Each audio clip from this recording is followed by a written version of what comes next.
नमस्कार भक्त हो. आज आपण गुरुचरित्रातील एक दुर्मिळ, चमत्कारिक आणि अत्यंत प्रभावी लीला ऐकणार आहोत.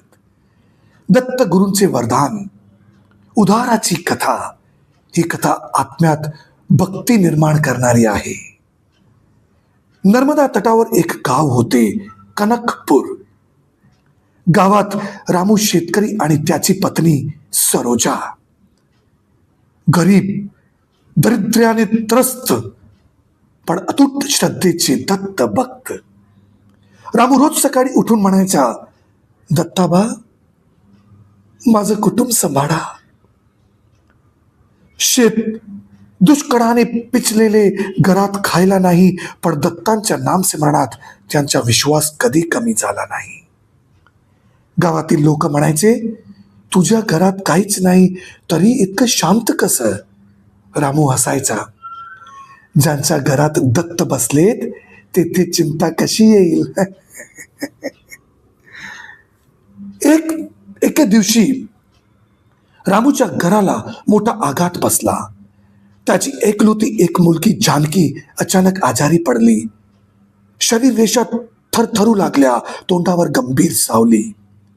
वेद येऊन म्हणाला, ही व्याधी सहज नाही, यावर गावातील औषध उपयोगी नाही. सरोजा रडू लागली, रामूही खचू लागला. पण दोघांनी दत्तांच्या मूर्तीपुढे बसून हात जोडले. दत्तात्रय महाराज, आता तुम्हीच आमचे पालक. आमच्या मुलीचा प्राण वाचवा. रामूने नर्मदा तटावर 11 दिवस अखंड जप सुरू केला. श्री गुरुदेव दत्त, श्री गुरुदेव दत्त, श्री गुरुदेव दत्त. वादळ असो, पाऊस असो, भूक असो, तो जप करतच राहिला. गावातील लोकांनी सांगितले, रामू, दत्ताने इच्छा दाखवली तरच मुलगी बरे होईल. तू इतक्या वेळासारखं जप करू नको. रामू शांतपणे म्हणायचा, मी जप करतोय, पण ऐकणार ते दत्ताबा आहेत. एका संध्याकाळी नर्मदा तटावर रामू डोळे मिटून बसला होता. अचानक त्याला शीतल वारा जाणवला. आकाशात लाल पिवळा प्रकाश पसरला. डोळे उघडले तर समोर एक दिव्य साधू उभा.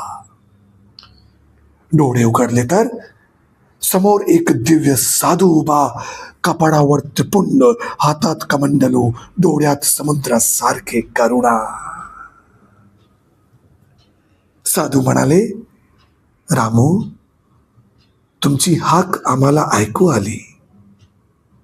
रामू चकित, महाराज, आपण कोण? साधू हसले, ज्यांना तू रोज बोलवतोस तेच. रामूच्या अंगावर रोमांच. साधू म्हणाले, उद्या पहाटे तुमच्या मुलीच्या कपाळावर हा वटवृक्षाचा पान ठेव आणि तिच्या कानाशी नाव जप, श्री गुरुदेव दत्त, श्री गुरुदेव दत्त, श्री गुरुदेव दत्त. तेवढे बोलून साधू मंद प्रकाशात अदृश्य झाले. रामू घरी दावत गेला. सरोजा घाबरलेली, काय झालं? तुझा चेहरा तिजाडला आहे. रामू सगळं सांगतो. दोघांच्या डोळ्यात आशेच्या किरण. पुढच्या दिवशी पहाटे रामूने जसं साधूने सांगितले तसं केले. पान कपाळावर ठेवले आणि जप सुरू केला, श्री गुरुदेव दत्त, श्री गुरुदेव दत्त, श्री गुरुदेव दत्त, श्री गुरुदेव दत्त, श्री गुरुदेव दत्त. जानकीचे श्वास सुरुवातीला मंद, पण जप चालूच. श्री गुरुदेव दत्त, श्री गुरुदेव दत्त, श्री गुरुदेव दत्त, श्री गुरुदेव दत्त, श्री गुरुदेव दत्त. हळूहळू तिचा श्वास नियमित होऊ लागला. तोंडावरचा पिवळेपणा कमी झाला आणि अचानक तिने डोळे उघडले. सरोजा रडू लागली. रामू आश्चर्यचकित. जानकी मंद आवाजात म्हणाली, आई, माझ्याजवळ एक साधू उभा होता. ते म्हणाले, तुझ्या आई बाप्पांच्या श्रद्धेमुळे तू वाचलीच. हे ऐकून दोघांनाही कळले, तो साधू दुसरा कोणी नसून गुरुदेव दत्तच होते. चमत्कार इथेच थांबला नाही. जानकी बरी झाल्यानंतर काही दिवसांनी मुसळधार पाऊस पडला. रामूच्या कोरड्या शेतात हिरवे अंकुर फुटले. अंधारलेले शेत सोन्याचा रंग घेऊ लागले. गावातील लोक म्हणू लागले, रामू, तुझ्या घरात दत्तांचे पाऊल पडले आहे. रामू फक्त हसत होता. त्याच्या डोळ्यात अश्रू आणि हृदयात दत्तांचे सिमरण. श्री गुरुदेव दत्त, श्री गुरुदेव दत्त, श्री गुरुदेव दत्त. एक दिवस रामूने कृतज्ञतेने नर्मदा तटावर मठात प्रसाद नेला. तेथे पादुकांवर हलकी माती आणि मूर्तीवर ओल्या पावसाचे थेंब. मुख्य पुजारी म्हणाले, काल रात्री महाराज कुठेतरी दूर गेले असावेत. मूर्तीवर प्रवासाची चिन्हे दिसतात. हे ऐकताच रामू रडू लागला. माझ्या मुलीच्यासाठी ते आमच्या घरी आले होते.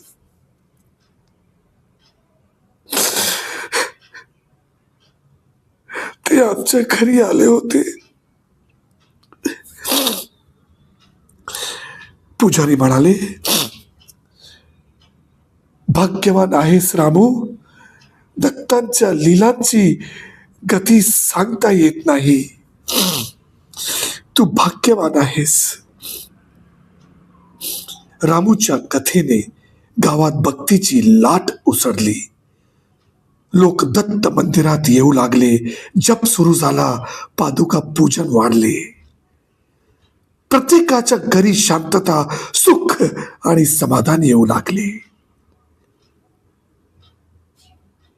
श्रद्धा असेल तर दत्त स्वतः चलनवलन करतात. भक्ताच्या संकटात दत्त एक क्षणही उशीर करत नाहीत. त्यांचे नावच अमृतासारखे आहे. श्री गुरुदेव दत्त हा मंत्र संकटाचा नाश करणारा आहे. भक्त हो, जर कथा आवडली असेल तर कमेंटमध्ये श्री गुरुदेव दत्त असा लिहा आणि दत्तांचा प्रसार करा.